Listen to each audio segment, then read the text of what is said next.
Hello, bachcho. Let's read this question. So this question says a pendulum clock is 5 seconds fast at a temperature of 15 degrees Celsius and 10 seconds slow at a temperature of 30 degrees Celsius. At what temperature does it give the correct time?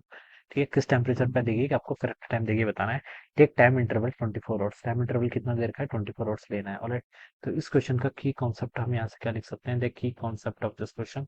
इस question का की concept देखिए, आपको thermal expansion लिख लीजिए। क्या लिख लीजिए? Thermal expansion.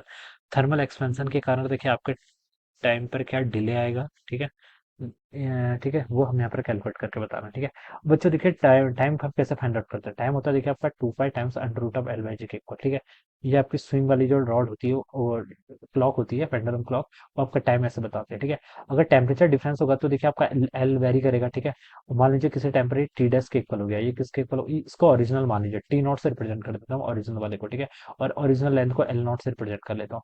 किसी टाइम पे देखिए आपका लेंथ क्या हो जाएगी? एल हो जाएगी। ठीक है, अगर किसी अलग टेम्परेचर पे इसको मैं सिंपली टी लिख लेता हूँ। क्या लिख लेता हूँ? इसको सिंपली टी लिख लेता हूँ।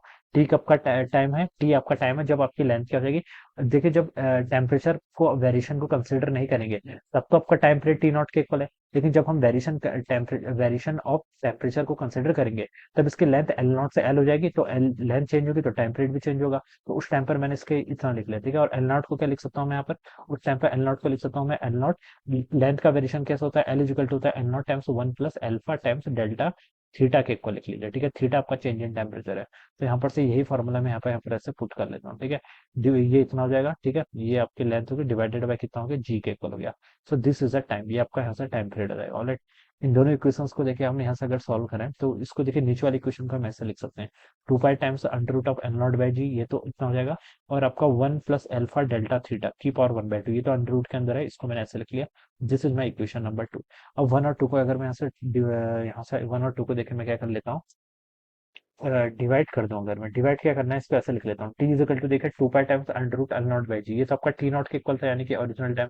ये किसके इक्वल हो गया? 1 plus alpha times delta theta की पावर 1/2, ये आ जाएगा। ठीक है, अब बच्चों देखिए हम क्या लगा सकते हैं, जो डेल्टा थीटा होता है ये चेंज इन टेम्परेचर। ठीक है, ये आपका स्मॉल होता है, या फिर हम बता सकते हैं जो आपका अल्फा होता है, अल्फा इज वेरी स्मॉल। तो इसलिए हम यहाँ पर बायनोमियल एक्सपेंशन का यूज कर सकते हैं। ये पूरी जो टर्म का प्रोडक्ट है ये वन से बहुत स्मॉल होगा। ठीक है, इसलिए हम इसको लिख सकते हैं टी टाइम्स बायनोमियल एक्सपेंशन क्या होता है? One plus x to the power n को हम 1 प्लस एन एक्स लिख सकते हैं। तो यहाँ पर ये आपका 1/2 इधर आ जाएगा और ये अल्फा डेल्टा थीटा, ये टर्म यहाँ से ऐसे हो जाएगी। ठीक है, तो आपका टाइम ऐसे हो जाएगा। देखिए टाइम किसके इक्वल हो गया? T not. ठीक है, और ये अंदर जाएगा तो 1/2। ठीक है, अल्फा थीटा नॉट टाइम्स आपका टी नॉट, ये आ जाएगा। अब ये टी क्या है आपका? टी आपका किसी टेम्परेचर वेरिएशन के कारण तो टाइम पीरियड है, और टी नॉट आपका ओरिजिनल था। तो टी माइनस टी नॉट कितना हो जाएगा आपका? चेंज हो जाएगा। तो चेंज यहाँ से डेल्टा टी हाफ अल्फा, और यहाँ से आपका डेल्टा थीटा टी नॉट के इक्वल हो जाएगा। ठीक है, ये वैल्यू आ जाएगी यहाँ से। This is the change in, ये आपको क्या क्या हो गया? This is the change in time interval. ठीक है, यहाँ से अब हम क्या कर लेते हैं? वैल्यूज पुट कर लेते हैं। अब कंडीशन दे रखी है, पेंडुलम क्लॉक की हो रही 5 सेकंड फास्ट हो रही है। ठीक है, at a temperature of 15 degree Celsius, 15 degree Celsius पे। ठीक है, तो डेल्टा टी कितना हो जाएगा? 5 के इक्वल हो जाएगा। 1/2 टाइम्स कितना? अल्फा। ठीक है, चेंज कितना हो रहा है आपका? चेंज आपका 15 डिग्री का हो रहा है। ठीक है, तो आप यहाँ पर चेंज को ऐसे लिख लीजिए। मान लीजिए इनिशियल आपका टेम्परेचर थीटा के इक्वल था, माइनस आपका 15 डिग्री, 15 डिग्री से चेंज हो रहा है, तो ये आपका थीटा माइनस 15 हो गया। ठीक है, इंटू देखिए यही हमें फाइंड आउट करके बताना है ना, करेक्ट करेक्ट टाइम। ठीक है, तो उसके करस्पॉन्डिंग टेम्परेचर मान लीजिए थीटा, तो थीटा माइनस 15 हो जाएगा। ठीक है, इंटू अपने यहाँ से टी नॉट हो जाएगा। दिस इज माई इक्वेशन, इसको इक्वेशन थर्ड बोल देते हैं। ऑलराइट, सेकंड कंडीशन क्या दे रखी है? And 10 second slow eight a temperature of 30 degree Celsius, 30 degree Celsius पर 10 क्या हो रहा है आपका? 10 सेकंड स्लो हो रहा है। ठीक है, स्लो हो रहा है तो यहाँ पर टाइम, ये आपका डेल्टा टी कितना का? -10 के इक्वल हो जाएगा। हाफ इंटू अल्फा, ये टर्म तो ऐसे रहेगी। ठीक है, और यहाँ पर आपका 30 डिग्री हो गया तो उसको थीटा माइनस 30 लिख लीजिए यहाँ से। ठीक है, इतना हो जाएगा। इंटू आपका कितना हो जाएगा? टी नॉट हो जाएगा। This is my equation number 4। अब देखिए यहाँ पर से आपका इसको डिवाइड कर लीजिए, यहाँ से अल्फा/2 कैंसिल, यहाँ से टी नॉट कैंसिल। कितना बच गया? इन दोनों इक्वेशन थर्ड और फोर्थ को अगर मैं डिवाइड कर लेता हूँ, ठीक है, तो मैं इसको देखिए यहाँ पर हम लिख लेते हैं थर्ड और फोर्थ को। अगर हम यहाँ पर डिवाइड कर लें तो देखिए ये वैल्यू कितनी आएगी? 5 -5/10 को मैं -1/2 लिख सकता हूँ। इट इज इक्वल टू यहाँ से आपका थीटा -15 डिवाइडेड बाय कितना होगा? थीटा -30 के इक्वल। ठीक है, इसको देखिए आप मल्टीप्लाई कर लीजिए तो ये हो जाएगा आपका 30 माइनस थीटा, ठीक है, लेफ्ट साइड पे तो 30 माइनस थीटा हो गया, और यहाँ पर आपका 2 थीटा माइनस 30 के इक्वल हो जाएगा। ऑलराइट, ये हो जाएगा।